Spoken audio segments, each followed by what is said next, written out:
Inireklamo ang isang tindero ng isda sa Lipa City Public Market dahil sa umano'y pandaraya sa ilang mamimili.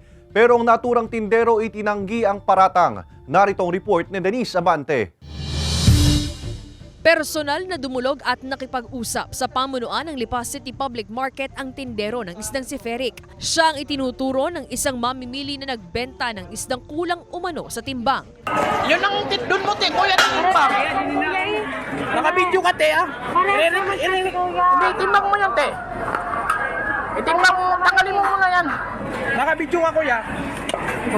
Didimanda kita. Sa videong ito ng mamimili, maririnig ang kanyang reklamo na kulang sa timbang ang sanay 1 kilong tilapia na pinamili na muling timbangin sa timbangan ng ibang tindera. Ang tindero sa video, ilang beses na umanong inirereklamo sa social media ng ilang mamimili kaya minabuting ipatawag na ng pamunuan ng pamilihan. Pero itinanggi nito ang umano'y pandaraya. Diyan naman po sa palengke po talaga ng Lipay, sadyang wala naman sadyang dadaya po diyan. Ibinibigay namin yung tamang presyo lang po talaga doon.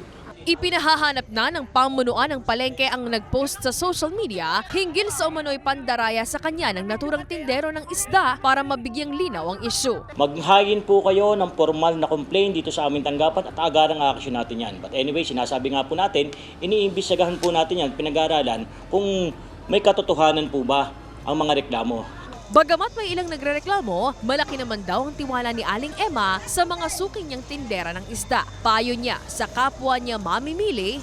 Ngayon, pag nalinis na, mababawasan talaga ang timbang. Kung gusto nila, titimbangin ng may hindi pa linis. Then, pagkatapos malinis, timbangin ulit. Yun ang pinakamagaling. Patuloy ang isinasagawang monitoring at pakikipag-usap ng pamunuan ng pamilihan sa mga nagtitinda sa pamilihan upang matiyak na tama ang timbang na ibinebenta. Samantala, hinikayat din nila ang mga mamimili na gamitin ang 3 timbangan ng bayan, 2 rito ang nakatalaga sa isdaan at 1 sa complaint desk upang matiyak na nasa tamang timbang ang pinamili. Kasama si J.R. Manjares, Denise Abante, Balitang Southern, Tagalog.